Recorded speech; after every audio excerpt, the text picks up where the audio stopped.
श्री महालक्ष्मी व्रत कथा. नमस्कार मंडळी, कसे आहात आपण? मी आज आपणास एक कथा सांगणार आहे. चला तर मग आपण कथा जाणून घेऊया. श्रोते हो, हा मार्गशीर्ष महिना चालू आहे व कालच महालक्ष्मी व्रताचे आमच्या घरी उद्यापन झाले. महालक्ष्मी पूजन करून हळदी कुंकू सोहळा पार पडला. तीच महालक्ष्मी व्रताची कथा मी तुम्हाला सांगत आहे. ऐकावी भक्तांनो श्री महालक्ष्मी व्रताची कहाणी. ही कथा वाचल्याने किंवा ऐकल्याने दुःख दारिद्र्य दूर होते, काळजी दूर होते.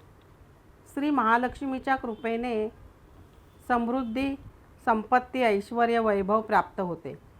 मनाची इच्छा पूर्ण होते. श्री महालक्ष्मीची नावे रूपे अनेक आहेत.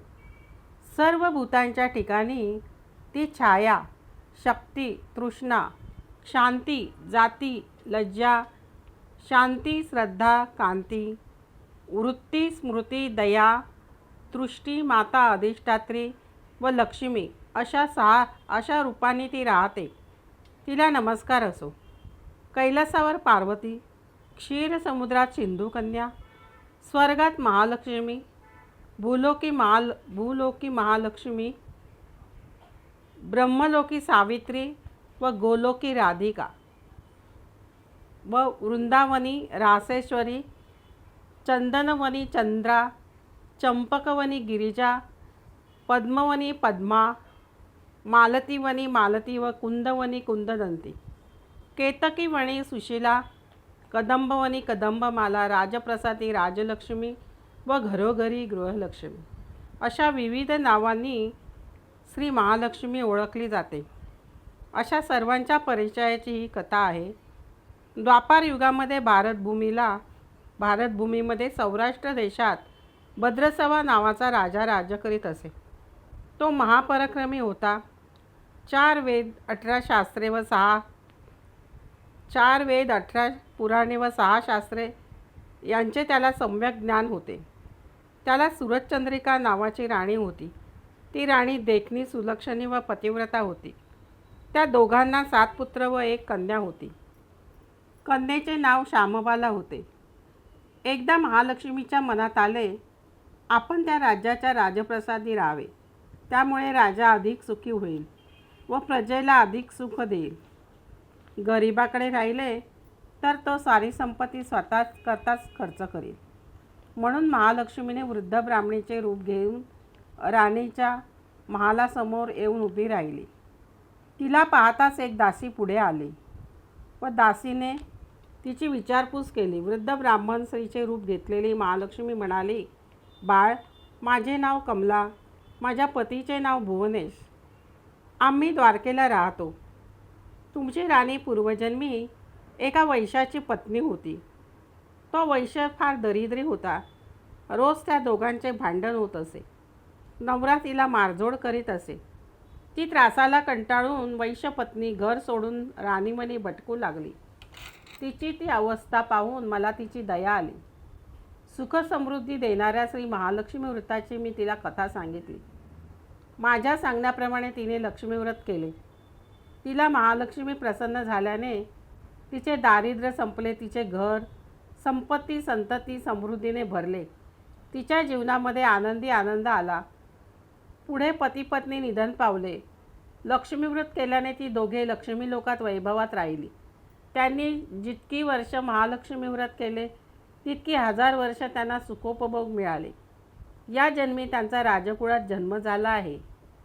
पण त्या राणीला लक्ष्मी व्रताचा विसर पडला आहे आणि आठवण करून देण्यासाठीच मी मुद्दाम आले आहे. त्या वृद्धेचे बोलणे ऐकून दासीच्या मनात जिज्ञासा उत्पन्न झाली. तिने वृद्धेला नमस्कार करून, या व्रताची कथा मला सांगा, माहिती सांगा असे ती म्हणाली. महालक्ष्मी व्रताची माहिती वृद्ध ब्राह्मणीने दासीला सांगितली. वृद्धेचे उपकार मानून नमस्कार करून दासी राणीला बोलवण्यासाठी निघाली. राजवैभवात लोळणाऱ्या राणीला आपल्या ऐश्वर्याचा फार गर्व झाला होता. संपत्ती व सत्तेमुळे उन्मत्त झाली होती. म्हातारीचा निरोप ऐकून ती रागारागाने बाहेर आली. व त्या ब्राह्मण स्त्रीला पटकळपणे बोलली. तिला धक्काबुक्की पण केली. ती ब्राह्मणी म्हणजे प्रत्यक्ष महालक्ष्मीच होती हे काही राणीला कळले नाही. राणीचा उद्धटपणा पाहून लक्ष्मीने स्वस्थानी जाण्याचे ठरविले. ती राजमहालातून बाहेर निघाली तेव्हा तिला श्यामबाला भेटली. श्यामबालेला सर्व हकीकत समजली. तेव्हा ब्राह्मणीची तिने क्षमा मागितली. तेव्हा महालक्ष्मी मातेने दया येऊन तिला लक्ष्मी व्रताची माहिती सांगितली. तो दिवस मार्गशीर्षातला पहिला गुरुवार होता. राजकन्येने लक्ष्मीव्रत भावभक्तीने केले. त्यामुळे सिद्धेश्वर राजाच्या मालाधर राजपुत्राशी तिचा विवाह झाला. ती पतीसह राजवैभवात नांदू लागली. इकडे मात्र महालक्ष्मीचा कोप झाल्याने भद्रस्रवा व सुरतचंद्रिका यांचे राज्य, वैभव व ऐश्वर गेले. अन्नाना दशा झाली. एके दिवशी सुरतचंद्रिकेने राजाला सांगितले, आपला जावई राजा आहे, खूप श्रीमंत आहे, त्याच्याकडे जा, आपले हाल सांगा, त्याला आपली दया येईल, तो मदत करील. त्याप्रमाणे भद्रस्रवा राजा जावयाच्या राज्यात आला. तो तळ्याकाठी बसला असता दासींनी श्यामबालेला तुमचा पिता आला आहे, कारण राजलक्षणांवरून त्यांना समजले. श्यामबालेला निरोप दिला. राजवस्त्रे पाठवून श्यामबालेने पित्यास थाटामाटात राजवाड्यात आणले. आदर सत्कार केला. तो परत जाण्यास निघाला तेव्हा हंडा भरून दण दिले. भद्रस्रवा घरी आला तेव्हा सुरतचंद्रिकेला आनंद झाला. तिने हंडा उघडला तर काय, हंड्यामध्ये द्रव्य नव्हते, कोळसे झालेले होते. महालक्ष्मीच्या अवकृपेने हा चमत्कार घडला होता. काही दिवसांनी सुरतचंद्रिका आपल्या लेकीच्या घरी आली होती. तो होता शेवटचा गुरुवार. श्यामबालेने महालक्ष्मी व्रत आईकडून करून घेतले. सुरतचंद्रिका परत आपल्या नगरात आली. तिने लक्ष्मीव्रत केले म्हणून तिला परत राजवैभव प्राप्त झाले. काही दिवसांनी श्यामबाला माहेरी आली. बापाला कोळसे दिले व आपणास काहीच दिले नाही, हा राग सुरतचंद्रिकेच्या पोटात खदखदत होता. म्हणून श्यामबालेला तेथे कोणी विचारले नाही. पण आईवर न रागावता ती तेथून निघाली. तिने तेथील थोडे मीठ बरोबर घेतले. घरी आल्यानंतर तिने सर्व स्वयंपाक अळणी केला. पतीने विचारले, माहेराहून काय आणले? मग तिने नवऱ्याला सर्व अळणी जेवण वाढले.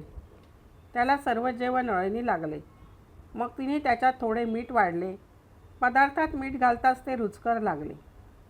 हेच ते राज्याचे सार, असे श्यामबालेने पतीला सांगितले आणि श्यामबालेचे म्हणणे तिच्या पतीला पटले.